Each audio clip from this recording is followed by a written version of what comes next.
तो चलिए फ्रेंड्स शुरू करते हैं आज की अपनी क्लास को। और as you know that interest rate नाम का चैप्टर चल रहा है हमारा, या फिर उसको the term structure of interest rate भी कहते हैं। अब मैं आपको बताऊं अब हम क्या पढ़ने वाले हैं। बेटा the term structure of interest rate के अंदर तीन प्रकार की हाइपोथेसिस होती है, जिसमें कि हम आज पढ़ेंगे पहली वाली। अगर मैं तीनों के नाम बताऊं तो फर्स्ट का नाम होता है एक्सपेक्टेशन हाइपोथेसिस, फिर हम पढ़ेंगे सेगमेंटेड हाइपोथेसिस और लास्ट में आपको पढ़ाऊंगा बच्चों प्रेफर्ड हैबिटेड हाइपोथेसिस। अगर आज की बात करें तो आज हम एक्सपेक्टेशन हाइपोथेसिस को पूरा कवर करेंगे, उसमें शुरू से लेकर एंड तक सारी बातें आज की इस वीडियो में कवर करने वाले हैं। वीडियो लंबी होने वाली है बिकॉज ये थ्योरी जो टॉपिक पढ़ाऊंगा आसान नहीं है, टॉपिक थोड़ा मुश्किल है, समझने में टाइम जाएगा, टॉपिक लेंथी भी है और इसके अंदर बहुत सारे टॉपिक भी कवर करने हैं। दैट्स वाई वीडियो थोड़ी लेंथी बनेगी। लेकिन हाँ, वीडियो पूरी देखने के बाद आपको 6 के 6 टॉपिक, इवन 7वां टॉपिक बन सकता है, आपको ये सारे के सारे टॉपिक समझ में आ जाएंगे। ये हमारा आज का बजट है कि एक्चुअल में वो थ्योरी है क्या, उसकी एजम्पशन क्या है, फिर उसका इम्प्लीकेशन क्या है, short term RV long term RV को कंपेयर करना पड़ेगा, इंटरेस्ट रेट को किस प्रकार कैलकुलेट करना है और इस थ्योरी का यील्ड कर्व किस प्रकार बनेगा। तो ये सारी की सारी बातें आज अपने को इस लेक्चर में कवर करनी है। और तो और न्यूमेरिकल्स भी एग्जाम में बच्चों इसके आ जाते हैं, तो अपने को न्यूमेरिकल्स के बारे में भी जानना है कि न्यूमेरिकल सॉल्व कैसे करने हैं। एग्जाम में 10-10 नंबर का इसका न्यूमेरिकल आ चुका है। ठीक है, तो चलिए भाई साहब शुरू करते हैं आज की अपनी क्लास को और देखते हैं कि ये एक्सपेक्टेशन हाइपोथेसिस है क्या। एक्चुअल में सुनो, अगर मैं अभी आपको उसका मीनिंग बताऊंगा तो आपको समझ में अभी इतना नहीं आएगा, डिटेल में इसका मीनिंग पूरा नहीं पल्ले पड़ेगा। जब तक आप पूरी थ्योरी एंड तक ठीक से नहीं पढ़ लेते तब तक आपको उसका मीनिंग पल्ले नहीं पड़ेगा। अभी फिलहाल मैं इसका मीनिंग बता रहा हूं, लेकिन वीडियो के एंड में इसका मीनिंग दोबारा बताऊंगा। अभी देखना समझ में आएगा 50%, लेकिन वीडियो के एंड में समझ में आपको आएगा पूरा 100%। ठीक है, सुनो, एक्सपेक्टेशन हाइपोथेसिस हमको सिखाता है, यह हमको बताता है कि एक होता है बच्चों, सुनना मेरी बात से बेटा, बॉन्ड दो टाइप के होते हैं। एक होता है शॉर्ट टर्म बॉन्ड, कि आपने कोई बॉन्ड लिया कम समय के लिए, शॉर्ट टर्म बॉन्ड लिया, 1 साल का बॉन्ड, 2 साल का बॉन्ड। और बच्चों एक होता है लॉन्ग टर्म बॉन्ड, आपने बॉन्ड लिया लंबे समय के लिए। ठीक है, तो बॉन्ड एक होता है शॉर्ट टर्म बॉन्ड, एक होता है लॉन्ग टर्म बॉन्ड। अब आपको दोनों में से किस टाइप के बॉन्ड में इन्वेस्टमेंट करनी चाहिए, कौन सा बॉन्ड आपको परचेज करना चाहिए, कौन सा बॉन्ड नहीं परचेज करना चाहिए, ये बताएगा आपको एक्सपेक्टेशन हाइपोथेसिस। अगर बात करें यहाँ पे वर्ड की एक्सपेक्टेशंस की, तो यहाँ पे एक्सपेक्टेशन का मतलब है फ्यूचर में होने वाली एक्सपेक्टेशन, कि आज हमारा इंटरेस्ट रेट ये है, लेकिन अगले साल फ्यूचर में एक्सपेक्टेड इंटरेस्ट रेट क्या होगा, हमारी क्या एक्सपेक्टेशंस है कि नेक्स्ट ईयर फ्यूचर में क्या होगा। यहाँ पे एक्सपेक्टेशन का मतलब बच्चों फ्यूचर की एक्सपेक्टेशन से है, और फ्यूचर की एक्सपेक्टेशंस को देखते हुए हमको शॉर्ट टर्म बॉन्ड में इन्वेस्टमेंट करना चाहिए या फिर लॉन्ग टर्म बॉन्ड में इन्वेस्टमेंट करना चाहिए, ये हम आज सीखेंगे इस एक्सपेक्टेशन हाइपोथेसिस के अंदर। इसका मीनिंग क्या है मैं अभी नहीं पढ़ा रहा, एक्सपेक्टेशन हाइपोथेसिस बोलता है क्या है मैं अभी आपको नहीं पढ़ा रहा, मैं अभी आपको इसकी पहले एजम्पशन पढ़ाऊंगा। अगर बात करें एजम्पशन की, तो इस थ्योरी के अंदर, इस टॉपिक के अंदर हमें 4 बातें एज्यूम करनी है। सबसे पहला हमको एज्यूम करना है short term bond and long term bonds are perfect substitute of each other. Perfect substitute का मतलब है कि इसके बदले ये और इसके बदले ये, मतलब कहने का ये है कि शॉर्ट टर्म के स्थान पे आप लॉन्ग टर्म और लॉन्ग टर्म के स्थान पे आप शॉर्ट टर्म बॉन्ड का यूज कर सकते हो। मतलब कहने का देखो ये है कि मान लो आपने एक बॉन्ड लिया, आप इसको बॉन्ड बोल सकते हैं, आप इसको चाहे तो सीडी सर्टिफिकेट ऑफ डिपॉजिट भी बोल सकते हैं। मैं चैप्टर में बॉन्ड शब्द का यूज करूंगा, लेकिन आपको आपकी बुक में, ठीक है, या कहीं और आपको सीडी वर्ड भी मिल सकता है। तो मैं ऐसा मान रहा हूं कि मान लो मैंने 1 साल का एक बॉन्ड लिया और वो बॉन्ड जब मेरा मैच्योर हो गया तो उसी पैसे से मैंने अगेन 1 साल का बॉन्ड लिया। तो या तो मैं एक साल के 2 बार बॉन्ड लूँ, पहले 1 साल का बॉन्ड, फिर उसके नेक्स्ट ईयर अगेन 1 साल का बॉन्ड।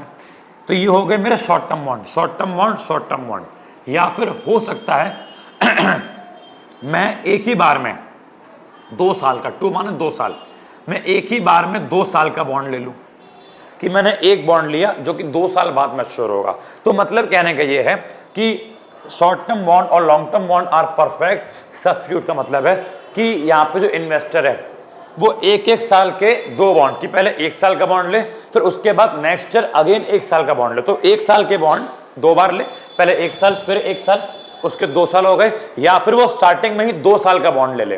तो लॉन्ग टर्म बॉन्ड और शॉर्ट टर्म बॉन्ड वो दोनों में से किसी को भी प्रेफर कर सकता है, इसमें कोई भी ऐसा कंफ्यूजन नहीं। आप ये खरीदो चाहे वो खरीदो, इसमें कोई दिक्कत नहीं है, दोनों आपस में क्या है, परफेक्ट सब्स्टिट्यूट है। सेकंड है investment decision is affected by expected return, आगे बढ़, expected return on short term bond and long term bond. अब सेकंड बोलता है कि वो दोनों में से कोई भी परचेस कर सकता है, वो पहले एक साल का बॉन्ड ले, फिर उसके नेक्स्ट ईयर अगेन एक साल का बॉन्ड ले, या फिर वो एक ही बार में पूरा 2 साल का बॉन्ड ले ले। तो दो बातें हो रही है। अब बोलता है इन्वेस्टमेंट डिसीजन, कि वो इसमें इन्वेस्ट करेगा या वो इसमें इन्वेस्ट करेगा, वो डिपेंड करेगा कि इनसे रिटर्न कितना मिल रहा है। मान लो मैंने एक साल का बॉन्ड लिया, फिर मैंने अगेन एक साल का बॉन्ड लिया, तो 2 साल बाद एक साल का बॉन्ड, फिर एक साल का बॉन्ड, तो कुल मिला के बेटा मान लो मेरे को 12,000 रुपए का रिटर्न मिला, मेरे को 12,000 रुपए का फायदा हुआ। और जबकि मैंने एक ऐसा बॉन्ड लिया जो 2 साल बाद ही मैच्योर होगा, 2 साल वाला बॉन्ड लिया कि आज खरीदूंगा और 2 साल बाद मैच्योर होगा, और बेटा मान लो उसमें मेरे को 10,000 रुपए का रिटर्न मिला, तो बताओ मैं कौन सा बॉन्ड परचेस करना चाहूंगा। ऑब्वियसली बात है मैं इस वाले बॉन्ड की ओर जाऊंगा, पहले एक साल का बॉन्ड लूंगा, उसको मैच्योर हो दूंगा, फिर मैं अगेन एक साल का बॉन्ड लूंगा। बात तो वही पड़ रही है, टाइम तो मेरा 2 साल लग रहा है, लेकिन यहाँ पे 2 साल लगा के मेरे को 12,000 मिल रहे हैं, और वहां पे 2 साल लगा के मुझे केवल 10,000 मिल रहे हैं। एग्जाम्पल लिया है मैंने। तो यहाँ पे क्या होगा, मेरा इन्वेस्टमेंट डिसीजन ये होगा कि मैं शॉर्ट टर्म बॉन्ड में इन्वेस्ट करूं। तो यहाँ पे सेकंड बोल रहा है कि इन्वेस्टमेंट डिसीजन जो किस पे डिपेंड करेगा, शॉर्ट टर्म या लॉन्ग टर्म की एक्सपेक्टेड रिटर्न पे, कि इनसे कितना रिटर्न मिलने वाला है। अगला है इन्वेस्टर इज रिस्क न्यूट्रल, मतलब हमारा जो इन्वेस्टर है वो रिस्क लेना नहीं चाहता, वो बिल्कुल भी रिस्क लेना नहीं चाहता, वो रिस्क न्यूट्रल है। और आखिरी बोलता है there is no transaction cost, हम ऐसे अज्यूम कर रहे हैं बॉन्ड खरीदने में, बॉन्ड को बेचने में किसी भी प्रकार की ट्रांजैक्शन कॉस्ट आप समझते हो, खरीदने बेचते समय जितने भी एक्स्ट्रा खर्चे आते हैं उन्हें क्या बोलते हैं, ट्रांजैक्शन कॉस्ट। हम ऐसा मान रहे हैं कि वो 2 साल का बॉन्ड खरीदे, ये एक साल के 2 बार बॉन्ड खरीदे, दोनों में से किसी में भी एक्स्ट्रा खर्चे नहीं आ रहे, किसी में भी ट्रांजैक्शन कॉस्ट, एक्स्ट्रा कॉस्ट नहीं आ रही। ये 4 हमारी एजम्पशन है। अब जरा मेरी बात को सुनो, इस एक्सपेक्टेशन हाइपोथेसिस का मीनिंग क्या है। एक्सपेक्टेशन हाइपोथेसिस कहता है कि जो लॉन्ग टर्म की रेट होती है, जो लॉन्ग टर्म में इंटरेस्ट मिलने वाला है, वो और कुछ नहीं होता, वो शॉर्ट टर्म के इंटरेस्ट का एवरेज होता है। नहीं समझे? एक्सपेक्टेशन हाइपोथेसिस के अनुसार लॉन्ग टर्म में मिलने वाला इंटरेस्ट शॉर्ट टर्म में मिलने वाले इंटरेस्ट का एवरेज होता है। कि हमको ऐसे बॉन्ड में, इस थ्योरी के अनुसार हमको ऐसे बॉन्ड में इन्वेस्टमेंट करना चाहिए जहां पे शॉर्ट टर्म का एवरेज लॉन्ग टर्म के इंटरेस्ट के बराबर हो। कहने का तात्पर्य मेरा ये है, मैं एग्जांपल लेता हूं। बेटा मान लो कि मैंने एक बॉन्ड खरीदा, 1 साल वाला बॉन्ड, मैंने उस बॉन्ड को शुरू में खरीदा, तो मान लो उस 1 साल वाले बॉन्ड पे, ठीक है, मैंने 1 साल का बॉन्ड खरीदा, बेटा मान लो उस पे मिला मेरे को 6% का रिटर्न, और अगली साल मैंने अगेन एक और बॉन्ड, उस पे बेटा कितना मिला मेरे को, 4% का रिटर्न। मतलब कहने का ये है कि मैंने 1 साल का बॉन्ड लिया 6%, फिर नेक्स्ट ईयर बॉन्ड लिया 4%, तो कुल मिला के देखा जाए मेरे को 10% का फायदा हो रहा है। ये मेरा क्या है जी, है मेरे शॉर्ट टर्म बॉन्ड। अब एक्सपेक्टेशन हाइपोथेसिस के अनुसार जो लॉन्ग टर्म बॉन्ड होना चाहिए, कि शॉर्ट टर्म बॉन्ड में अगर आपको 10% का फायदा मिल रहा है, शॉर्ट टर्म बॉन्ड में अगर आपको 10% का फायदा मिल रहा है, कि दोनों साल का मिला के 10%, तो जो आपका लॉन्ग टर्म बॉन्ड होना चाहिए, जो लॉन्ग टर्म बॉन्ड होना चाहिए, वहां पर भी आपको इन दोनों का एवरेज कि 6% प्लस 4%, और एवरेज के लिए एक और ये 2/2 आएगा। कितना आ गया जी, आपका आ गया 5%। तो अगर लॉन्ग टर्म में अगर आप 2 साल के बॉन्ड में इन्वेस्टमेंट करना चाह रहे हो, तो वो बॉन्ड आपको एटलीस्ट 5% पर एनम का इंटरेस्ट देना चाहिए, क्योंकि अगर 5% पर एनम में इंटरेस्ट मिलेगा तो आपका 2 साल में, क्योंकि देखो ना यहाँ पे 2 साल में कितना मिला जी, यहाँ पे 2 साल में 10 मिला, पहले साल 6, नेक्स्ट ईयर 4, और यहाँ पर भी 2 साल में कितना मिलेगा, अगर एवरेज निकाल के 5% पर एनम आ रहा है, 1 साल का 5%, तो यहाँ भी कितना आएगा, 2 साल का 10% आएगा। तो यहाँ पे एक्सपेक्टेशन हाइपोथेसिस कहता है कि हमको ऐसे बॉन्ड में इन्वेस्टमेंट करनी चाहिए जहां पे लॉन्ग टर्म की इन्वेस्टमेंट क्या हो, शॉर्ट टर्म की इन्वेस्टमेंट का एवरेज हो, कि 6 और 4 इसका आएगा 5 और लॉन्ग टर्म का भी आके बच्चों 5 ही होना चाहिए, ताकि दोनों ही केस में हमको रिटर्न सेम मिले। आप यहाँ पे इन्वेस्टमेंट करो, जितना फायदा यहाँ पे हो उतना ही फायदा आपको यहाँ पर भी होना चाहिए। ऐसा कौन कहता है, एक्सपेक्टेशन हाइपोथेसिस। तो इन सब की किस प्रकार होती है कैलकुलेशन, जो भी होता है हम सारी बात आज इस लेक्चर में समझेंगे। तो यहाँ पे क्या बोलता है, एक्सपेक्टेशन हाइपोथेसिस स्टेट दैट कहता है long term interest rate are an average of, तो जो लॉन्ग टर्म में इंटरेस्ट रेट मिलता है वो क्या होता है, एवरेज होता है किसका, शॉर्ट टर्म इंटरेस्ट रेट का, expected to prevail during the life of the long term asset. इसका मतलब यह है कि लॉन्ग टर्म इंटरेस्ट बच्चों क्या होता है, एक एवरेज होता है किसका, शॉर्ट टर्म इंटरेस्ट रेट का एवरेज होता है। और शॉर्ट टर्म इंटरेस्ट रेट, अब देखो ये तो ऐसा तो है नहीं कि आपको पता होगा कि नेक्स्ट ईयर कितना ब्याज मिलेगा, उसके नेक्स्ट ईयर कितना ब्याज मिलेगा। हम केवल इसको एक्सपेक्ट कर सकते हैं कि आगे आने वाले साल में कितना ब्याज मिलेगा। एग्जांपल के तौर पे कि 6% तो मुझे इस साल कंफर्म है, तो ये तो मेरा करंट है इस साल का, लेकिन 4% ये मेरा एक्सपेक्टेड है, बिकॉज अगली साल कितना ब्याज मिलेगा अभी मुझे उसका प्रॉपर नहीं पता, लेकिन मैं ऐसा एक्सपेक्ट कर रहा हूं 4% ब्याज मिलेगा। तो ये बोल रहा है कि शॉर्ट, समझ में आ गया आप लोगों को, prevail during the life of the long term asset का मतलब होता है कि जो हमने एक्सपेक्ट किया है वो ही आपका लंबे, वही आपका आगे तक रहना चाहिए। अगर आपने 4% एक्सपेक्ट किया तो आगे आपका 4% ही वो होना चाहिए। ऐसा ना होना कि आपने एक्सपेक्ट किया 4% और एक्चुअल में इंटरेस्ट आपका आ गया 5%, तो इससे आपकी कैलकुलेशन में गड़बड़ी आ जाएगी ना। तो जो आपने एक्सपेक्ट किया है वही आपका प्रिवेल, प्रिवेल माने रहना, वही आपका जो है लॉन्ग टर्म तक, लंबे समय तक रहना चाहिए। एग्जाम्पल के तौर पे देखो, जैसे कि मान लो मैंने 6% अभी कमाना, 4% मैंने एक्सपेक्ट किया और इसके अनुसार मान लो मैंने जो है एक लॉन्ग टर्म में इन्वेस्टमेंट कर दी। अब अगर मान लो ये चेंज हो जाएगा, मान लो ये नेक्स्ट ईयर 6 हो गया, अगर मान लो ये नेक्स्ट ईयर 6 हो गया तो कुल तो मेरा 12 आएगा, और फिर तो उसका मेरा एवरेज अगर निकालूंगा तो इसका मेरा एवरेज 6% बैठना चाहिए, और जबकि मैंने इन्वेस्टमेंट कितने में कर दी, 5% वाले में कर दी, तो यहां मेरा लॉस है ना। तो हम क्या एज्यूम कर रहे हैं कि जो हम एक्सपेक्ट कर रहे हैं आगे वही रहेगा, वो चेंज नहीं होगा, ताकि हमारे लॉन्ग टर्म की इन्वेस्टमेंट पे कोई भी प्रभाव ना पड़े। 6 और 4 माना था तो उसका एवरेज 5 आएगा, तो मैं 5 साल वाला ही बॉन्ड देखूंगा। समझ में आ गया। चलिए आगे बोलता है कि also the shape of yield curve also depend upon the expected interest rate in the market. और हम यहाँ पे क्या पढ़ेंगे, एक्सपेक्टेशन हाइपोथेसिस में अलग अलग टाइप के यील्ड कर्व भी पढ़ेंगे कि इस मार्केट में किस किस टाइप के यील्ड कर्व, इस थ्योरी में किस किस टाइप के यील्ड कर्व हमको देखने को मिलने वाले हैं। होपफुली आपको समझ में इतना आ गया होगा।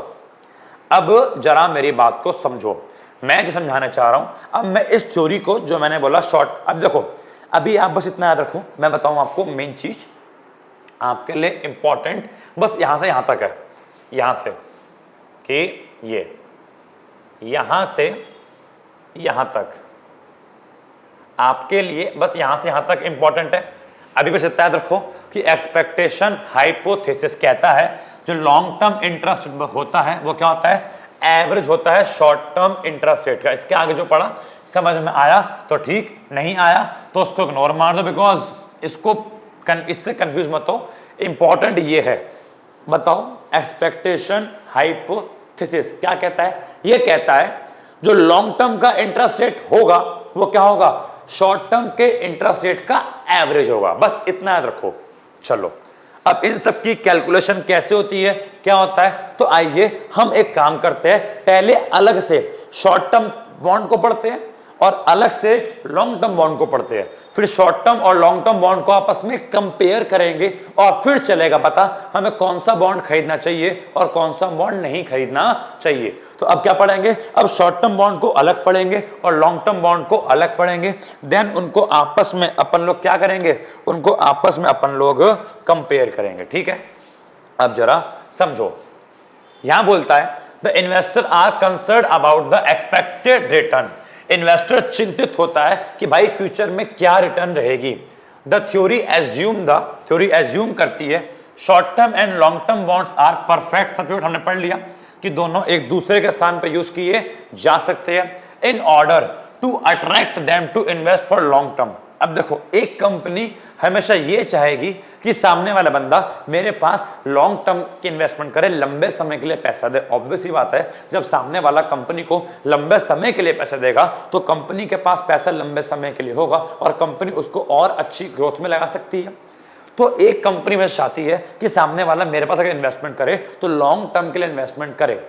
तो in order to attract them invest for long term, तो अगर हम चाहते हैं, अगर कंपनी चाहती है कि सामने वाला बंदा मेरे को लॉन्ग टर्म में पैसा लगाए, they must be offered a return. तो कंपनी को ऐसी रिटर्न सामने वाले को ऑफर करनी पड़ेगी which equates the overall value of return between short term and long term, कि जो उसको ओवरऑल वैल्यू मिल रही थी शॉर्ट टर्म में, अगर वो शॉर्ट टर्म में इन्वेस्टमेंट करता तो उसको ये फायदा होता, तो वही फायदा हमको उसको लॉन्ग टर्म में प्रोवाइड करना पड़ेगा ताकि वो लॉन्ग टर्म में इन्वेस्टमेंट करे। क्योंकि ऐसा हो सकता है, मान लो शॉर्ट टर्म में बेनिफिट मिल रहा हो ज्यादा, जनरली ऐसा होता नहीं है, लेकिन मान लो 1 साल का बॉन्ड लिया, फिर अगेन 1 साल का बॉन्ड लिया और उसको 1 साल के बॉन्ड से रिटर्न मिल रहा है ज्यादा, और जो 2 साल का बॉन्ड ले उस पर रिटर्न मिल रहा है कम, तो ऐसे तो सामने वाला बंदा 1 साल के बॉन्ड में इन्वेस्टमेंट करेगा, वो 2 साल के बॉन्ड में इन्वेस्टमेंट नहीं करेगा।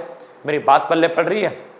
तो ऐसे केस में अगर हम चाहते हैं वो लॉन्ग टर्म में इन्वेस्टमेंट करे, तो जो 1 साल वाले बॉन्ड, 1 साल का बॉन्ड, फिर 1 साल का बॉन्ड, जो 1 साल वाले बॉन्ड उसको फायदा प्रोवाइड कर रहे हैं, वही फायदा 2 साल वाला बॉन्ड भी प्रोवाइड करना चाहिए। लॉन्ग टर्म वाला बॉन्ड वही सेम बेनिफिट प्रोवाइड करना चाहिए जो शॉर्ट टर्म वाला बॉन्ड प्रोवाइड कर रहा है। तो बोलता है कि ऐसा ऑफर करेंगे जहां पे इक्वेट मींस इक्वल, जहां पे इक्वल हो जाएगा क्या, शॉर्ट टर्म और लॉन्ग टर्म से मिलने वाला रिटर्न।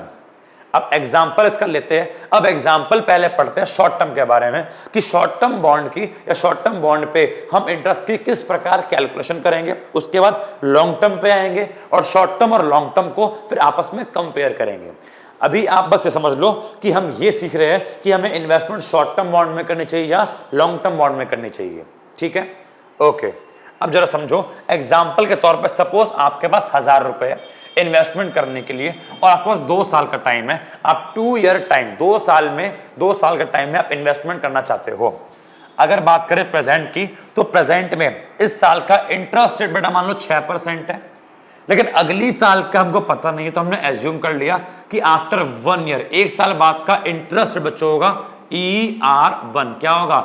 ER1। R माने रेट ऑफ इंटरेस्ट, E माने एक्सपेक्टेड, तो expected rate of interest 1 means क्या कि मान लो अगली साल का, तो हमने उसे ER1 मान लिया। अब आपको डिसाइड करना पड़ेगा, you decide to purchase this 1 year bond and wish to reinvest. अब क्या करोगे? अब आपने डिसाइड किया कि आप इस 6% वाले बॉन्ड को परचेज करोगे कि 1 साल में आपको 6% तो मिल रहा है। अब आप चाहते हो कि 1 साल में 6% मिल गया, अब वो सारा पैसा जो मेरे पास आया मैं उसको दोबारा क्या कर दूं? री इन्वेस्ट कर दूं।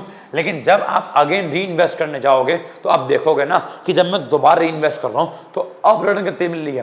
पहले साल में तो आपको 6% का ब्याज मिल गया, लेकिन जब आप नेक्स्ट ईयर अगेन उसको री इन्वेस्ट करोगे तो एक बार चेक करोगे ना कि अब ब्याज कितना मिल रहा है। क्या पता 6 का 6 मिल रहा हो, क्या पता ब्याज घट गया हो, इस साल तो 6 मिला लेकिन नेक्स्ट ईयर अब कम मिल रहा है, 4 मिल रहा है। क्या पता बढ़ गया हो, इस साल 6 मिला नेक्स्ट ईयर 8 मिल रहा है। तो आप इसको एक बार देखोगे ना तो बोलता है कि आप उसको री इन्वेस्ट करना चाहते हो अगेन 1 और साल के लिए। तो ऐसे केस में आपको 2 साल से 2 साल हो गए, 1 साल में कितना मिला? 6%, और अगली साल कितना मिलेगा अभी आपको नहीं पता, लेकिन आप उसको भी कैलकुलेट करना चाहते हो तो हमारे पास उसका ये तरकीब बन जाएगी कि RV short mean short term, और आरवी का मतलब है कि आपको रिटर्न टोटल कितना मिला, आपको कुल कितना बेनिफिट हुआ, कुल कितना इन्वेस्टमेंट आपकी बन के आई। आरवी इसको जो है इकोनॉमिक्स में बोलते हैं। यहाँ पे आरवी का मतलब बताओ क्या है? यहाँ पे आरवी का मतलब है कि आपकी टोटल इन्वेस्टमेंट कितनी हो गई, आपका कुल कितना पैसा बन चुका है, कुल आपको कितना फायदा हुआ, कुल कितना बेनिफिट हुआ। ठीक है, तो इसको मैं इस प्रकार से लिखूंगा 1000 plus 1.06 sorry 1000 into 1.06 into 1 plus ER1। अब ये कैसे आया, आओ मैं इसको थोड़ा एक्सप्लेन करना चाहता हूं। ठीक है बेटा, मान लो आपने कहीं पे 1000 रुपए लगाए, आपने कहीं पे 1000 रुपए इन्वेस्ट किए। अब आपको उस पर मान लो 6% का ब्याज मिल रहा है। आपने कहीं पे 1000 रुपए लगाए, आपको उस पर 6% का ब्याज मिल रहा है। बताओ टोटल कितना बेनिफिट होगा। तो आपको 1000 तो पूरे मिलेंगे, प्लस आपको इसी 1000 पर क्या मिल रहा है, आपको इसी 1000 पर 6% का बेनिफिट मिल रहा है। तो 1000 तो मिलेंगे और इसी 1000 पे क्या मिलेगा, इसी 1000 पे आपको 6% का बेनिफिट मिलेगा। तो बताओ कुल कितना फायदा होगा जी, कुल फायदा होगा ₹1000 और 1000 का 6% निकालूंगा तो आएगा 60। तो जो कुल फायदा होगा, कुल मिलेगा मेरे को ₹1060 टोटल मिलेंगे। अब इस चीज को देखो मैं ऐसे भी लिख सकता हूं, इस चीज को मैं ऐसे भी लिख सकता हूं कि मेरे को 1000 रुपए इन्वेस्ट किए और उस पर क्या मिलेंगे, उसी 1000 पर मुझे जो है बेटा 6% का फायदा होगा। और 6% के फायदे को मैं लिखूंगा कैसे, 6%। अब देखो 1000 का 1000 रहने दिया मैंने, यहां भी 1000 का 1000, 6% को बेटा मैं 6/100 लिख सकता हूं। 1000 का 1000, 1000 का 1000 क्या बन गया जी, ये बन गया 0.6। क्या बन गया 0.6। अब अगर मैं 1000 कॉमन निकाल लूं तो क्या बच जाएगा जी, यहां बच गया 1। 1000 कॉमन निकालू, यहां क्या बच गया 1 और प्लस में क्या बच गया है, तो बाहर आ गया, बस क्या बच गया 0.6। तो बताओ ये बना कि नहीं बना, ये क्या बन गया 1000 ब्रैकेट में 1 प्लस 0.6 और मैं इसको 1000 और ऐसे 1.06 भी बोल सकता हूं। तो वही तो मैंने यहां बोला है 1000 इंटू में 1.06। और ऐसे ही जब मेरे को इस पे अब जो भी अमाउंट आएगा, अब जो भी अमाउंट आएगा इस पर क्या मिलेगा, मेरे को अगेन ब्याज मिलेगा। तो जो भी ये अमाउंट आएगा इस पर क्या मिलेगा, अगेन ब्याज। तो उसको मैं बोल दूंगा ऐसे कि इंटू में अगेन ब्याज मिलेगा।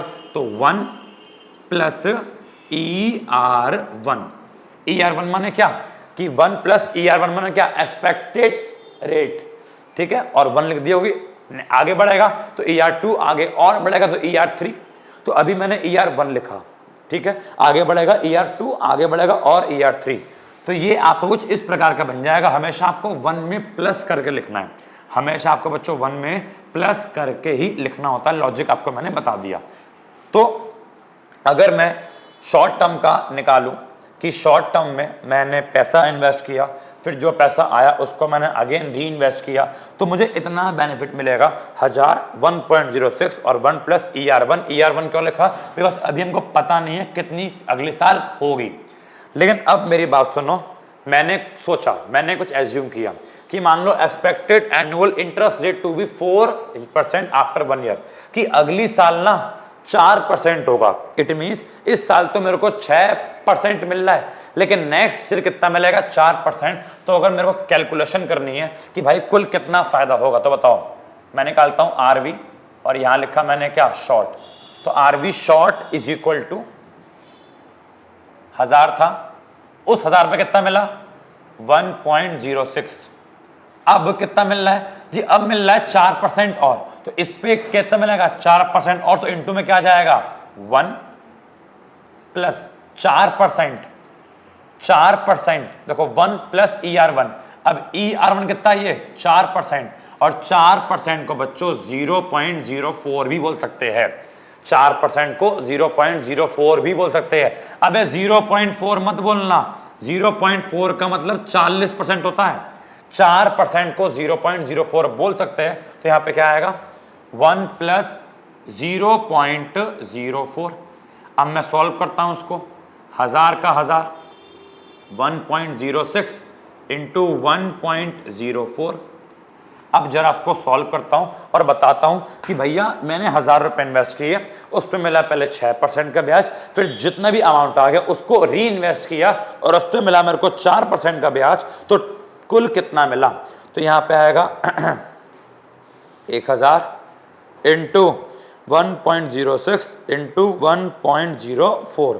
तो यहां पे मुझे कुल बेनिफिट होगा 1102.4 का मुझे जो है टोटल रिटर्न मिला। समझ में आ गया? तो ये आपका हो गया शॉर्ट में क्या करने सिखा रहा हूं मैं, शॉर्ट टर्म बॉन्ड की कैलकुलेशन, कि शॉर्ट टर्म में किस प्रकार बॉन्ड को कैलकुलेट करना है। ये आपका आ गया पहला, कि अगर मैं एक साल के 2 बॉन्ड लूं और पहले साल का 6% का ब्याज दे और अगली साल का बॉन्ड 4% का ब्याज दे तो 1000 रुपए मेरे 1102.4 बन जाएंगे। आगे बढ़ते हैं।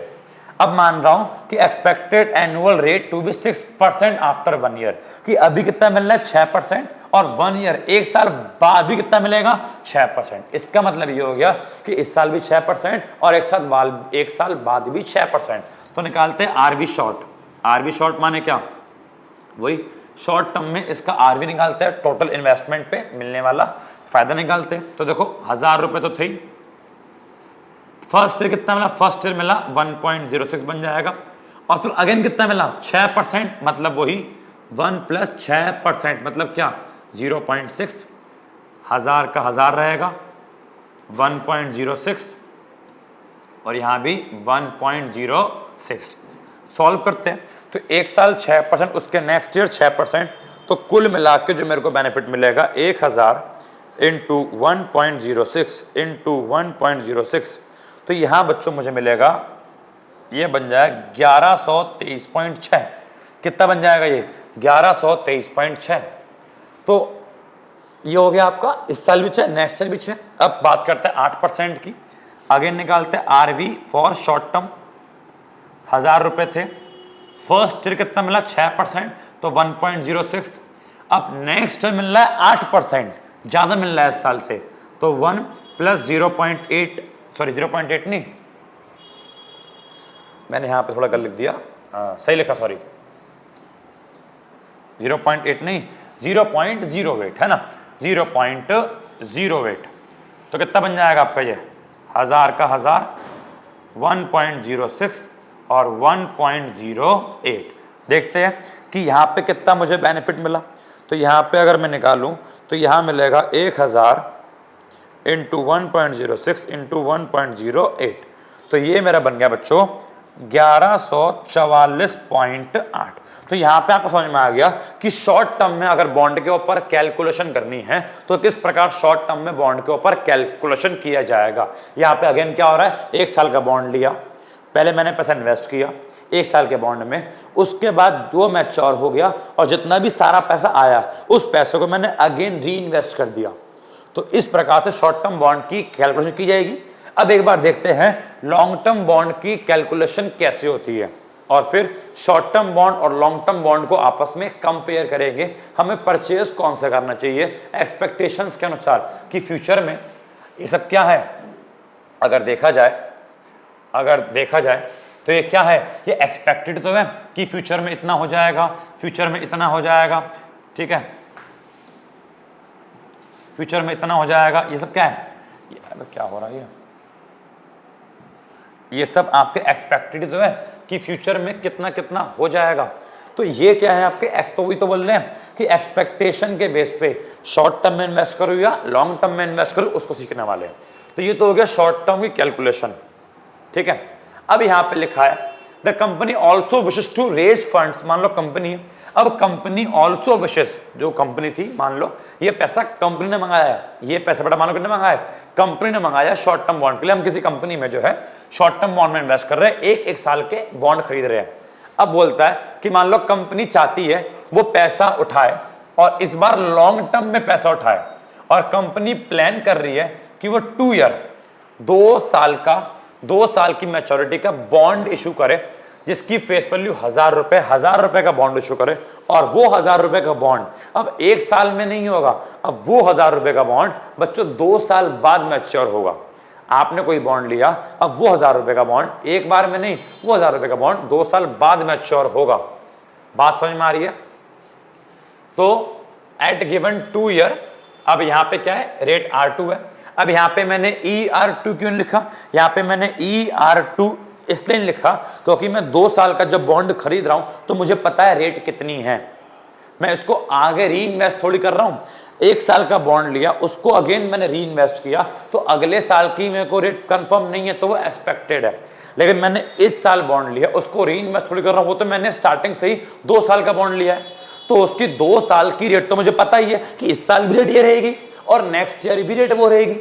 जब मैंने बोला 2 साल का बॉन्ड दो और आपने बोला ये लो 5% का 2 साल वाला बॉन्ड, तो उसका मतलब क्या है? अगर आप मेरे को 5% का 2 साल की मैच्योरिटी वाला बॉन्ड दे रहे हो तो उसका मतलब ये इस साल भी रेट 5% और अगली साल रेट कितनी होगी? 5%। तो इसको री इन्वेस्ट नहीं करना, री इन्वेस्ट करूंगा तो इस साल कुछ होगा और नेक्स्ट ईयर कुछ होगा।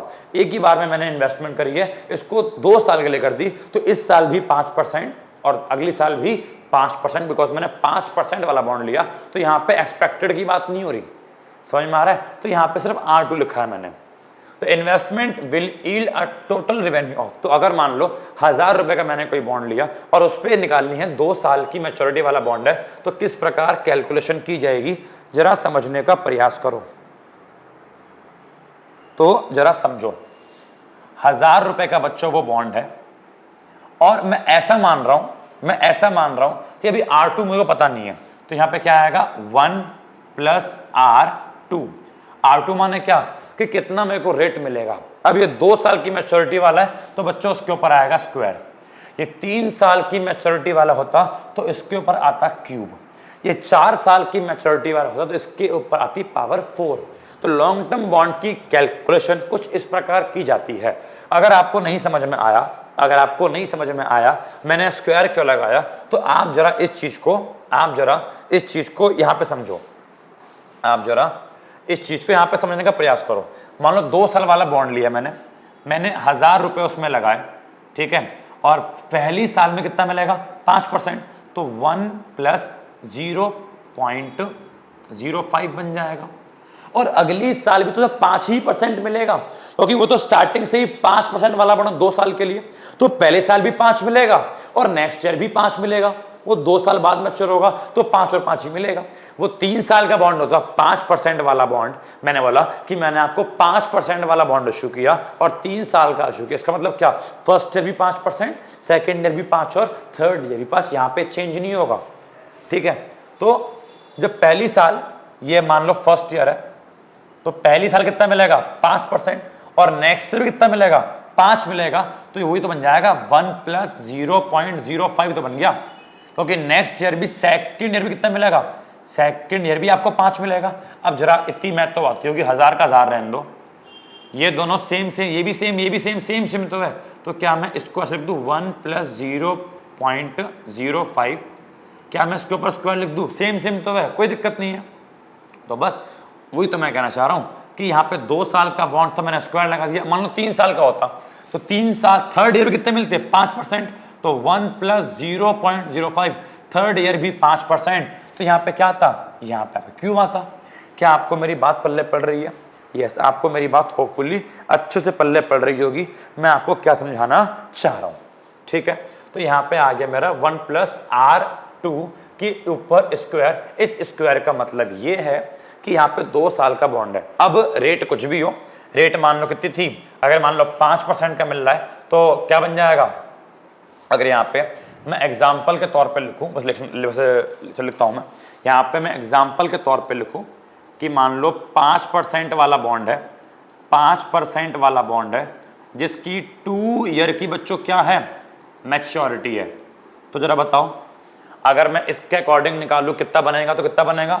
1000 का 1000 रहेगा, क्योंकि 5% वाला है, तो 1 + 0.05 बन जाएगा और 2 साल का तो ऊपर स्क्वायर आएगा। एंड देन आप इसको सॉल्व कर लो, 1000 का 1000 रहेगा। इसको सॉल्व करते हैं, पूरा ही सॉल्व करता हूं मैं एक बार में, तो उसको पूरा सॉल्व करते हैं एक बार में। हाँ जी, 1000 × 1.05, ठीक है, × 1.05 कितना बन जाएगा जी? ये बन जाएगा हमारा 1102, ठीक है जी, 1102.5। बताओ पल्ले पड़ गया आपको? नहीं पल्ले पड़ा जी, हमको एकदम बिल्कुल अच्छे से भैया पल्ले पड़ चुका है। तो लॉन्ग टर्म बॉन्ड की कैलकुलेशन कैसे होती है और शॉर्ट टर्म बॉन्ड की कैलकुलेशन किस प्रकार होती है, ये भी आपको मैंने समझा दिया। अब बढ़ते हैं बच्चों आगे की ओर। अब हम क्या करेंगे, अब हम करेंगे मेन चीज, अब हम करेंगे बच्चों इन शॉर्ट टर्म और लॉन्ग टर्म बॉन्ड के बीच कंपैरिजन। चलो अब ध्यान से समझने का सब बच्चे प्रयास करेंगे जो मैं समझाना चाह रहा हूं, बिकॉज यही पे हमारा होता है इन्वेस्टमेंट डिसीजन। हमको इन्वेस्ट कहां करना है, हमको इन्वेस्ट कहां नहीं करना, वो डिपेंड करता है कि शॉर्ट टर्म बॉन्ड पे कितना बेनिफिट मिल रहा है और लॉन्ग टर्म बॉन्ड पे कितना बेनिफिट मिल रहा है।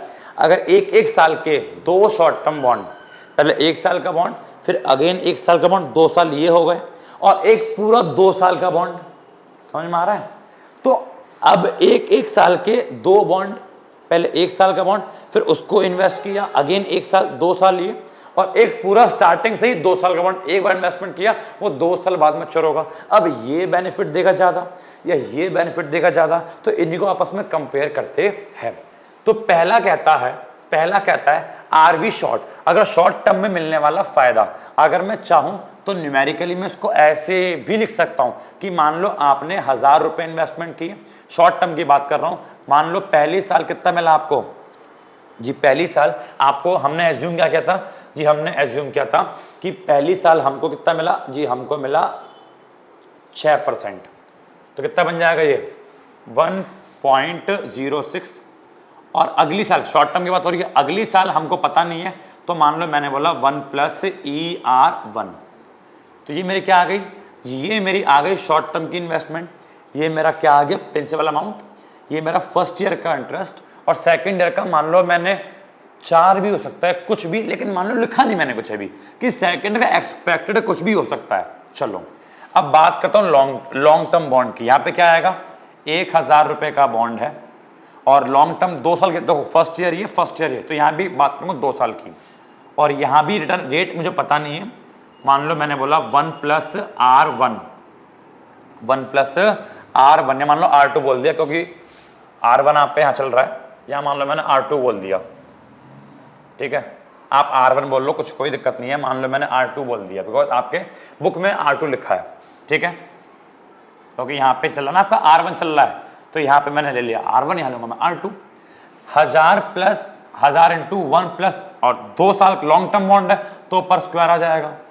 अब अगर शॉर्ट टर्म बॉन्ड मेरे को बेनिफिट देता है ज्यादा, मतलब ये वाली इक्वेशन मेरे को बेनिफिट देती है ज्यादा और ये वाली इक्वेशन मेरे को बेनिफिट देती है कम, तो बताओ मैं कौन सा बॉन्ड प्रेफर करूंगा, short term bond, long term bond. Obvious सी बात है, मैं यहाँ पे प्रेफर किसे करूंगा, मैं यहाँ पे शॉर्ट टर्म बॉन्ड को प्रेफर करूंगा, क्योंकि यहाँ पे मेरे को शॉर्ट टर्म बॉन्ड में बेनिफिट मिल रहा है ज्यादा, है कि नहीं है। यहाँ पे मेरे को शॉर्ट टर्म बॉन्ड में बेनिफिट मिल रहा है ज्यादा, क्योंकि यहाँ पे ये फर्स्ट ईयर का, याद रखना ये फर्स्ट ईयर का है, ये मेरे सेकंड ईयर का है, और ये मेरे पूरे के पूरे दोनों ईयर का है।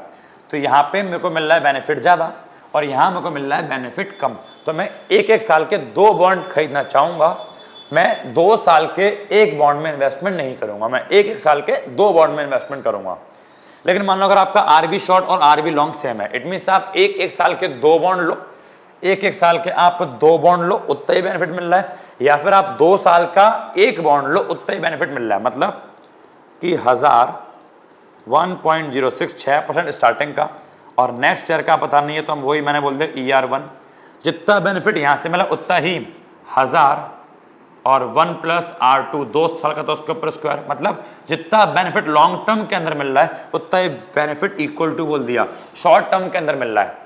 तो यहाँ पे क्या होगा, यहाँ पे अब मैं किसी में भी इन्वेस्टमेंट कर दूंगा, चाहे मैं शॉर्ट टर्म में करूं, चाहे मैं लॉन्ग टर्म बॉन्ड में करूं, चाहे मैं एक साल के 2 बॉन्ड खरीदूं, चाहे मैं 2 साल का एक ही बॉन्ड खरीदूं, मुझे कोई फर्क नहीं पड़ेगा। यहाँ पे मैं क्या हूं, यहाँ पे मैं इनडिफरेंट हूं। इनडिफरेंट का मतलब होता है कि यहाँ पे डिफरेंस करना मुश्किल है। इन मीन्स क्या, यहाँ पे इनडिफरेंट, इनडिफरेंट माने क्या कि यहाँ पे डिफरेंट करना मुश्किल है, मैं यहाँ पे इनडिफरेंट हूँ, यहाँ पे मैं अंतर नहीं कर सकता, मैं ये खरीदूं या मैं वो, बिकॉज दोनों सेम प्रोवाइड कर रहे हैं। लेकिन अगर अगर अगर शॉर्ट टर्म वाला बॉन्ड, मतलब वही 1000 फर्स्ट ईयर का 1.06, सेकेंड ईयर का 1 + ER1, ये मेरी है शॉर्ट टर्म की इन्वेस्टमेंट 2 साल की, फर्स्ट ईयर सेकेंड ईयर। अगर शॉर्ट टर्म वाला बॉन्ड मुझे बेनिफिट देता है कम, और लॉन्ग टर्म वाला बॉन्ड 1000 1 प्लस R2 2 साल का है तो स्क्वायर। अगर लॉन्ग टर्म वाला बॉन्ड मुझे बेनिफिट देता है ज़्यादा और शॉर्ट टर्म वाला बॉन्ड मुझे बेनिफिट देता है कम, कि मैं 2 साल का बॉन्ड खरीदूंगा तो उसमें बेनिफिट ज़्यादा है, और मैं एक साल के 2 बॉन्ड खरीदूंगा तो उसके अंदर बेनिफिट कम है, तो ऐसे वाले केस में क्या होगा, I will prefer long term bond. मैं यहाँ पे क्या करूँगा जी, मैं यहाँ पे प्रेफर करूँगा लॉन्ग टर्म बॉन्ड को। बताओ पल्ले पड़ा कि नहीं पल्ले पड़ा? होपफुली आपको कंपैरिजन पल्ले पड़ गया होगा कि हम अपना इन्वेस्टमेंट डिसीजन किस अकॉर्डिंग लेते हैं। हम शॉर्ट टर्म और लॉन्ग टर्म दोनों की ही करते हैं कैलकुलेशन, और जो बेनिफिट हमको देगा ज़्यादा, हम ऑब्वियस ही बात है उसकी ओर भागकर उसी बॉन्ड को परचेज करना चाहेंगे। होपफुली ये कंपैरिजन भी आपको पल्ले पड़ गया होगा। ठीक है जी, समझ में आ गया? आगे बढ़ा है, चलो आगे बढ़ते हैं। अब यहाँ पे एक बात लिखी हुई आ रही है, यहाँ पे लिखा हुआ आ रहा है द रिस्क न्यूट्रल इन्वेस्टर, क्योंकि हमने एक एजम्पशन पढ़ी थी, जो हमारा इन्वेस्टर है वो रिस्क न्यूट्रल है, वो रिस्क लेना नहीं चाहता। तो क्योंकि वो रिस्क नहीं लेना चाहता तो वो बिकम इनडिफरेंट, वो इनडिफरेंट बन जाएगा, मतलब वो इस वाले बॉन्ड की ओर भागेगा, वो ये वाले स्कीम की ओर भागेगा, वो इस वाले केस की ओर भागेगा, वो ऐसा बॉन्ड खरीदना चाहेगा जहां पे शॉर्ट टर्म से मिलने वाला बेनिफिट और लॉन्ग टर्म से मिलने वाला बेनिफिट बराबर हो। और इसी चीज को तो एक्सपेक्टेशन हाइपोथेसिस कह रहा है, कि एक्सपेक्टेशन तो यही तो कह रहा है कि शॉर्ट टर्म का एवरेज लॉन्ग टर्म के बराबर होना चाहिए। मतलब कहने का यह है कि जितना बेनिफिट शॉर्ट टर्म वाले से मिल रहा है उतना ही बेनिफिट लॉन्ग टर्म वाले से मिलना चाहिए। यही तो हमारा एक्सपेक्टेशन हाइपोथेसिस शुरू से कह रहा है। तो इसका मतलब हम इस वाले की आगे स्टडी करेंगे। एक्सपेक्टेशन हाइपोथेसिस के अनुसार ये वाला नहीं पढ़ना, ये वाला नहीं पढ़ना, उसके अनुसार एक इन्वेस्टर एक्सपेक्टेशन हाइपोथेसिस के अनुसार एक इन्वेस्टर उस बॉन्ड में इन्वेस्टमेंट करेगा जहां पे शॉर्ट टर्म से मिलने वाला बेनिफिट और लॉन्ग टर्म से मिलने वाला बेनिफिट बराबर हो। इट मीन शॉर्ट टर्म का एवरेज रिटर्न लॉन्ग टर्म के रिटर्न के बराबर जब आएगा तो उसी में इन्वेस्टर इन्वेस्टमेंट करेगा, और इसी को एक्सपेक्टेशन हाइपोथेसिस कहते हैं। तो ना तो आपको इस पे ध्यान देना है, ना तो आपको ये पढ़ना है, लेकिन पता होना चाहिए, लेकिन ना तो आपको ये पढ़ना है। इट मीन्स एक्सपेक्टेशन हाइपोथेसिस के अनुसार हमको इस पे ध्यान देना है। तो यहाँ पे वही लिखा है द रिस्क न्यूट्रल इन्वेस्टर, जो इन्वेस्टर रिस्क लेना नहीं चाहता वो क्या बन जाएगा, इनडिफरेंट बन जाएगा। और वो इनडिफरेंट कब बन जाएगा, वो तब बन जाएगा जब लॉन्ग टर्म पे मिलने वाला आरवी और शॉर्ट टर्म पे मिलने वाला आरवी बराबर हो। मतलब लॉन्ग टर्म पे मिलने वाला बेनिफिट और शॉर्ट टर्म पे मिलने वाला बेनिफिट बराबर हो, वो तभी इन्वेस्टमेंट करना चाहेगा। समझ में आपको आगे लिखा हुआ भी है, जब expected rate on the two scheme on investment equate means equal, कि जब दोनों स्कीम से मिलने वाला एक्सपेक्टेड रिटर्न इक्वल हो जाएगा शॉर्ट टर्म और लॉन्ग टर्म का, वहीं पे हमारा बंदा इन्वेस्टमेंट करेगा। इतनी बात पल्ले पड़ गई। अब हम देखते हैं कि वो किस प्रकार हमको लॉन्ग टर्म के किस प्रकार हमको जो है लॉन्ग टर्म में इन्वेस्टमेंट करनी है। फॉर एग्जांपल मान लो मेरे पास 2 शॉर्ट टर्म के बॉन्ड हैं। अब यहाँ पर कुछ कैलकुलेशन वाला पोर्शन आ रहा है जो कि आपके न्यूमेरिकल में काफी आपको हेल्प करेगा। ठीक है, इसको भी समझने का प्रयास करो कि मुझे कैलकुलेशन करनी किस प्रकार है। बेटा मान लो मेरे पास एक शॉर्ट टर्म का बॉन्ड ये रहा और एक शॉर्ट टर्म का बॉन्ड ये रहा, कि इस पर मिलना है 6% और अगली साल बेटा मान लो मिलेगा 4%। तो मैं कौन सा बॉन्ड परचेज करूं जो जितना बेनिफिट, अगेन सुन लो मेरे को, देखो एक बॉन्ड ये इस पे मिल रहा है 6% और एक बॉन्ड ये इस पर मिल रहा है 4%। तो इन दोनों पे जो रिटर्न मिल रहा है मेरे को ऐसा ही सेम रिटर्न एक लॉन्ग टर्म वाले बॉन्ड पे चाहिए, बिकॉज शॉर्ट टर्म का बेनिफिट और लॉन्ग टर्म का बेनिफिट मुझे इक्वल करना है। तो अब जब मेरे को शॉर्ट टर्म क्या इसका पता है 6% पहले साल का, नेक्स्ट ईयर का पता है 4%, तो मैं ऐसा बॉन्ड परचेज करूंगा जितना रिटर्न मेरे को इस शॉर्ट टर्म के 2 बॉन्ड से मिलेगा उतना रिटर्न मेरे को लॉन्ग टर्म के इस एक बॉन्ड से मिल जाए। तो इस लॉन्ग टर्म के एक बॉन्ड पे कितना % इंटरेस्ट मिलना चाहिए जो इसके बराबर आ जाए, तो उसी को अपन लोग कैलकुलेट करना सीख रहे हैं।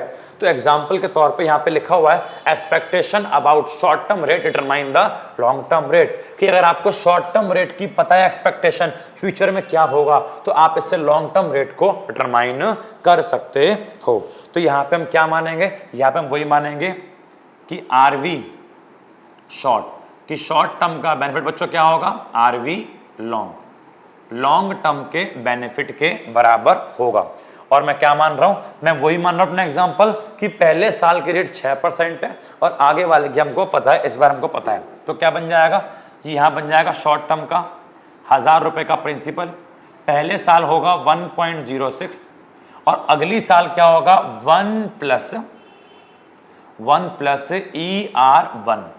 इसके इक्वल क्या आना चाहिए, इसके इक्वल आना चाहिए लॉन्ग टर्म वाला बॉन्ड। और लॉन्ग टर्म की होती है कुछ इस प्रकार कैलकुलेशन कि 1000 और 2 साल का बॉन्ड मान रहा हूं मैं भी, तो 1 प्लस R2 उसके ऊपर स्क्वायर।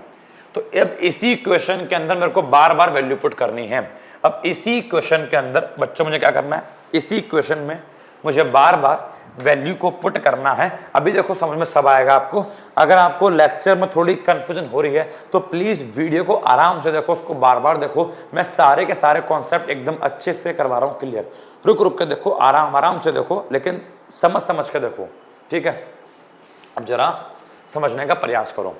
मेरे को पता लगाना है कि लॉन्ग टर्म में कितना % का बॉन्ड मैं परचेज करूं। तो आओ पहला क्या देखते हैं, when expected rate of return कितनी है आपकी। अच्छा, अगर थोड़ी मैं इसको और सॉल्व कर दूं, अगर मैं थोड़ा उसको और सॉल्व कर दूं तो देखो 1000 से 1000 कट चुका है, तो क्या बच गया, तो यहां बच गया कि 1.06 इंटू में 1 plus ER1 is equal to में 1 प्लस R2 का स्क्वायर। 1000 से 1000 कट गया। अब इसी क्वेश्चन को मैं आगे लेके चलूंगा, ठीक है। चलो, व्हेन एक्सपेक्टेड रेट इज 4%, तो पहले जरा समझो कि यहां पे लिखा 1.06, ये है फर्स्ट ईयर की रेट ऑफ रिटर्न। अब उसने बोला एक्सपेक्टेड रेट अगली साल कितनी है 4%, तो क्या बन जाएगा, ये बन जाएगा 1.04 बोल दूं।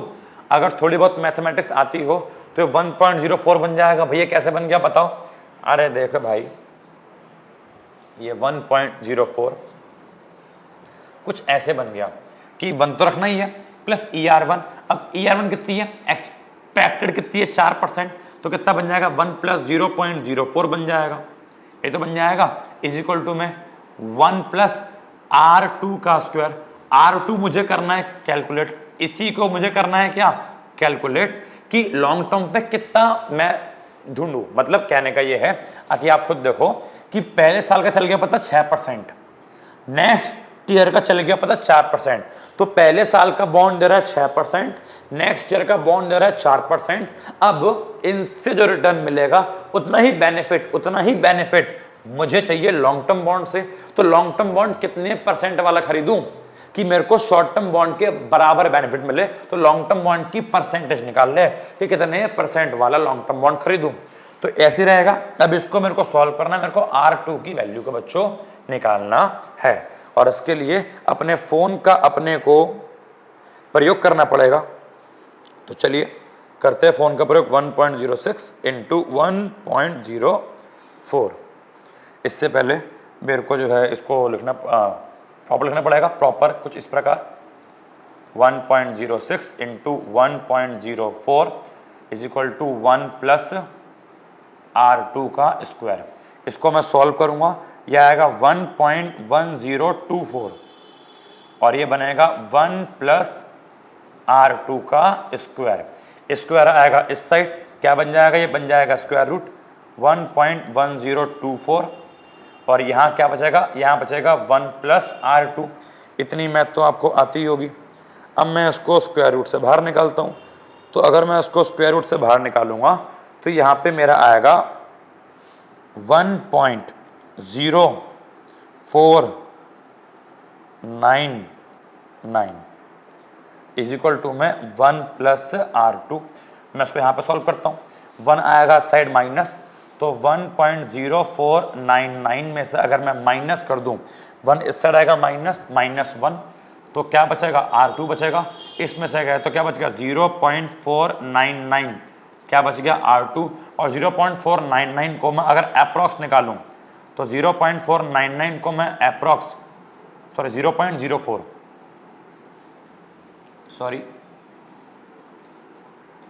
ये है 0.04, तो इसको मैं अप्रॉक्स निकालूं तो 0.05 में बोल सकता हूं।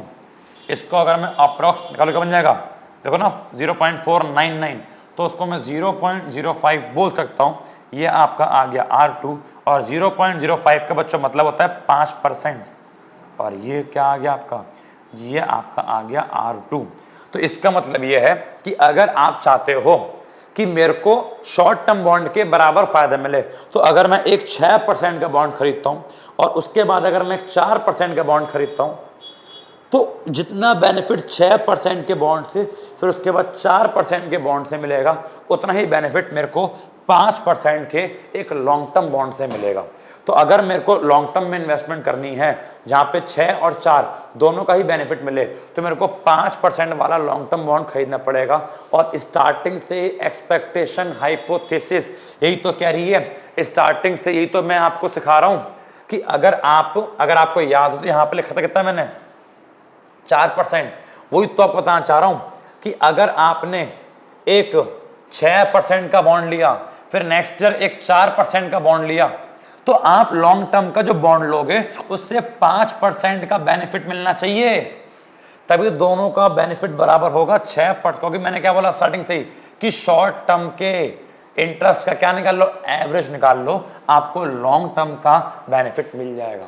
तो अगर आप एक 6% का लोगे, एक 4% का लोगे, तो आपको लॉन्ग टर्म के लिए अगर आपको सेम बेनिफिट चाहिए, अगर आपको इसके बराबर बेनिफिट चाहिए, तो लॉन्ग टर्म में आपको 5% वाला बॉन्ड खरीदना पड़ेगा, जो कि मैंने आपको स्टार्टिंग में ही बता दिया था। और इस चीज के लिए इतनी तगड़ी कैलकुलेशन करनी पड़ती है, जो कि इतनी तगड़ी है नहीं, एक्चुअल में इतनी तगड़ी कैलकुलेशन है नहीं।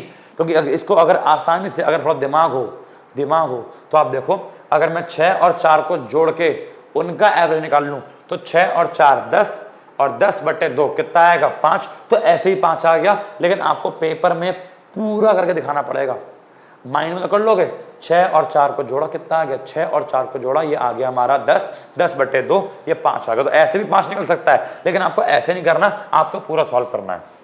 तो ये तो हो गया आपका पहला केस कि अगर आप एक बॉन्ड लेते हो 6% का, एक बॉन्ड 4% का, तो आपको लॉन्ग टर्म में 5% का बॉन्ड लेना पड़ेगा ताकि सेम बेनिफिट मिले। और सेम बेनिफिट क्यों चाहिए, क्योंकि हम ऐसा एज्यूम कर रहे हैं एक्सपेक्टेशन हाइपोथेसिस के अनुसार कि जो हमारा इन्वेस्टर है वो इनडिफरेंट है, वो चाहता ऐसे बॉन्ड में इन्वेस्टमेंट करना है जहां पे बेनिफिट सेम मिले। लंबी बन रही है भाई वीडियो, लेंथी बन रही है, बट होपफुली पल्ले पड़ रहा होगा। अगर बात करें व्हेन एक्सपेक्टेड रेट इज 6%, अब देखो यहां पे क्या होगा, यहां पे पहले साल का 1.06, अगले साल का भी 1 + 0.06 इज इक्वल टू में 1 + R2 उसके ऊपर स्क्वायर। यहां पे सॉल्व करो 1.06 1.06 1 + R2 उसके ऊपर स्क्वायर, दोनों सेम है, तो मैं ऐसे बोल दूं 1.06 का स्क्वायर बोल दो जी, और 1 + R2 इसका स्क्वायर बोल दो जी।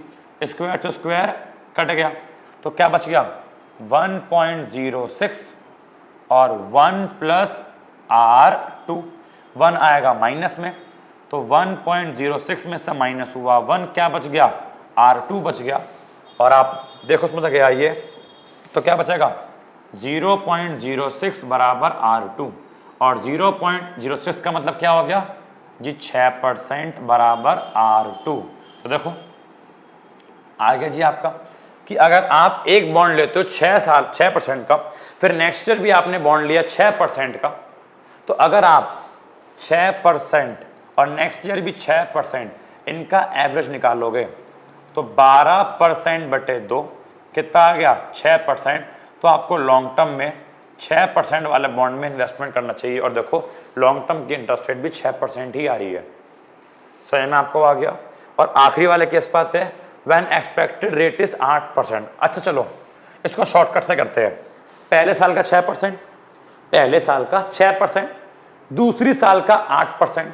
अगर मैं शॉर्टकट से करना चाहूं, पहले साल का 6, दूसरी साल का 8, तो 6 और 8 14, और 14/2 करो, एवरेज निकालना 6 और 8 के एवरेज, तो 14/2 इट मीन 7। इट मीन इसको सॉल्व करके मेरा, इसको सॉल्व करके बेटा मान लो मेरा 7% आना चाहिए। आओ ये देखते हैं 7% आता है या नहीं आता। शॉर्टकट से किया है, अब प्रॉपर इसको फॉर्मूले से करते हैं।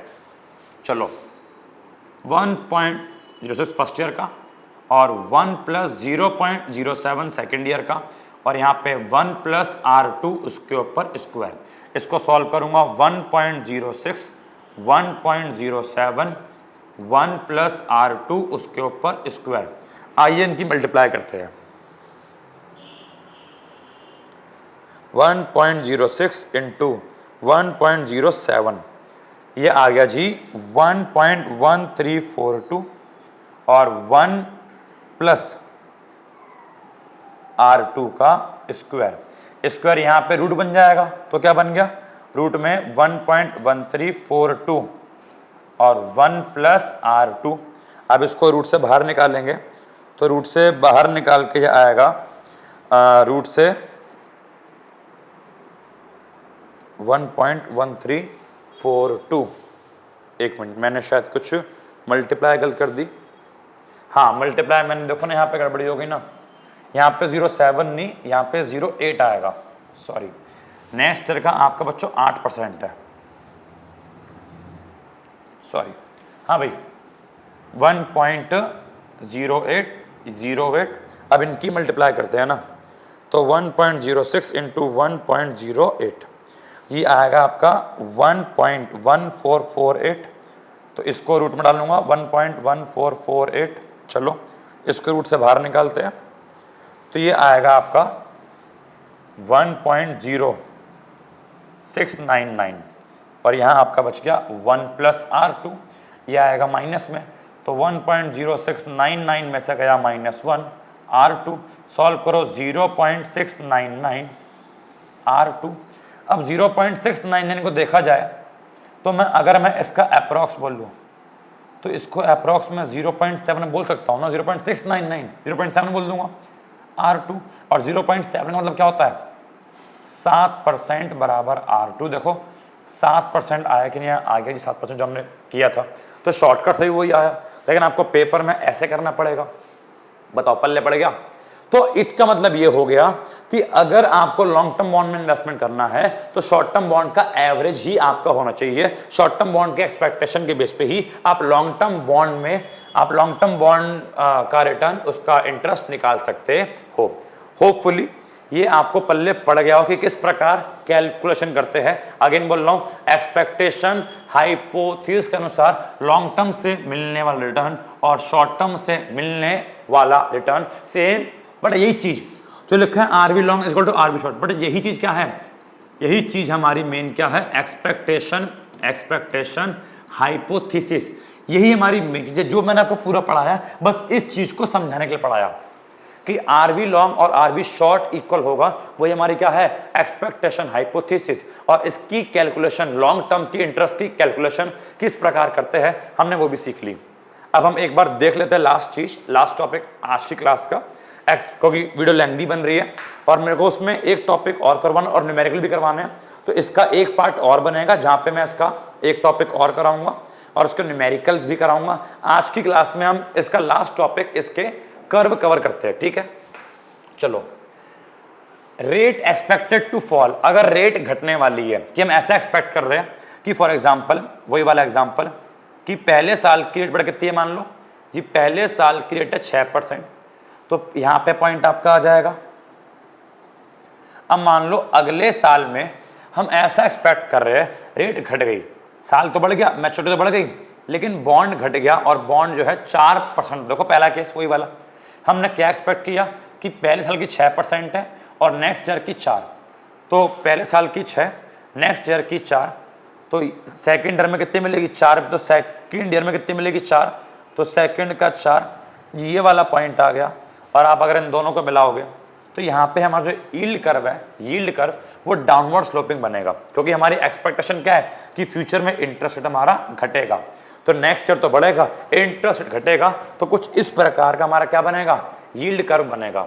अच्छा, अगर हम ऐसा एक्सपेक्ट करते हैं कि अगले साल भी रेट कांस्टेंट रहेगी, एग्जांपल के तौर पे आपको पता है पहले साल का मान लो 6% है और नेक्स्ट ईयर भी कितना है बच्चों, 6% है, तो पहले साल का 6% यहाँ पॉइंट आ गया और सेकंड ईयर भी 6, तो सेकंड ईयर भी कितना मिलेगा, 6 यहाँ पॉइंट आ गया, और आप इन्हें मिलाओगे तो आपका यील्ड कर्व कुछ फ्लैट बनेगा। यहाँ पे लिखा हुआ है, यहाँ पे फ्लैट है, क्यों, बिकॉज एक्सपेक्टेशन कैसी है, न्यूट्रल है, सेम है, कांस्टेंट है, और हम एक्सपेक्ट करते हैं फ्यूचर में रेट अगर बढ़ेगी तो देखो आपका एक साल का बच्चों कितना है मान लो 6%, और अगली साल बेटा मान लो कितना मिलेगा आपको 8%, तो एक साल का 6 पॉइंट यहाँ पे, अगली साल कितना मिलेगा 8, तो सेकंड ईयर में मिलेगा 8, तो सेकंड ईयर में 8, इसका पॉइंट लगभग बच्चों आपका आएगा यहाँ पे, और दोनों को मिलाओगे तो यहाँ पे यील्ड कर्व आपका अपवर्ड स्लोपिंग जाएगा। जब पेपर में न्यूमेरिकल आता है ना तो ये भी पूछता है यील्ड कर्व की शेप क्या होगी, यील्ड कर्व बना के दिखाओ, लॉन्ग टर्म का इंटरेस्ट रेट कैलकुलेट करके दिखाओ, ये सारी बातें पूछता है। तो यील्ड कर्व भी हमने देख लिया, अगली साल अगर घटेगा तो डाउनवर्ड, अगली साल अगर सेम रहेगा तो फ्लैट, अगली साल अगर बढ़ेगा तो अपवर्ड स्लोपिंग। होपफुली आपको यील्ड कर्व भी समझ में उसका क्या बोलते हैं, यील्ड कर्व किस प्रकार बनेगा एक्सपेक्टेशन हाइपोथेसिस में, वो भी क्लियर हो गया। तो यहाँ पे देखा जाए तो आपका वैसे तो पूरा 100% एक्सपेक्टेशन हाइपोथेसिस क्लियर है, बट एक कुछ छोटी सी बात और है, इसका एक और फॉर्मूला, मतलब इन्हीं चीज को कैलकुलेट करने का हमारे पास एक अदर फॉर्मूला भी है, एक और आसान फॉर्मूला, एक और मेन फॉर्मूला जो कि आपको पढ़ना है सिलेबस के अंदर, आपके सिलेबस का पार्ट है, उसके ऊपर न्यूमेरिकल आएंगे। तो इस चीज के लिए हम एक और फॉर्मूला पढ़ेंगे, कुछ न्यूमेरिकल्स भी करेंगे, लेकिन वो नेक्स्ट क्लास में। मुझे कमेंट जरूर करना, प्लीज कमेंट जरूर करना, इतनी लंबी वीडियो मैंने बनाई, आपने अगर वीडियो पूरी देखी हो तो मुझे कमेंट जरूर करना, एक्सपेक्टेशन हाइपोथेसिस जो भी मैंने पढ़ाया सारा क्लियर है कि नहीं है, कोई डाउट हो तो मुझसे पूछो, मैंने अपने तरीके से अपने आपसे एक्सपेक्टेशन हाइपोथेसिस को पूरा क्लियर करवा दिया। बस इसमें एक बात मानो, एक्सपेक्टेशन हाइपोथेसिस के अनुसार शॉर्ट टर्म का आरवी रिटर्न लॉन्ग टर्म के आरवी के बराबर होना चाहिए। तो हमने इस चीज को सीखा, ये हमारी क्या थी, ये हमारे कुछ केस थे, अगर शॉर्ट टर्म वाला ज्यादा लॉन्ग टर्म वाला कम तो क्या होगा, शॉर्ट टर्म वाला कम लॉन्ग टर्म वाला तो क्या होगा, लेकिन हमें टिकना किस पे है जी, हमको इस वाले पे टिकना है कि शॉर्ट टर्म और लॉन्ग टर्म का बराबर होना चाहिए। कैलकुलेशन कैसे होगी, डायग्राम कैसे बनेगा, सारी बातें पढ़ ली। चलिए, तो कैलकुलेशन कैसे करते हैं शॉर्ट टर्म की लॉन्ग टर्म की, वही पढ़ लिया, ये सब थ्योरी हमने पढ़ ली, ये सब हमने पूरा पढ़ लिया। एक्सपेक्टेशन हाइपोथेसिस मेरी ओर से पूरा क्लियर है। हाँ, तो आज के लिए इतना काफ़ी है। थैंक यू सो मच बच्चों, bye bye, god bless you, take care. ठीक है, चलिए मिलते हैं नेक्स्ट क्लास में। कमेंट जरूर करना टॉपिक समझ में आया या नहीं आया। चलिए बाय बाय।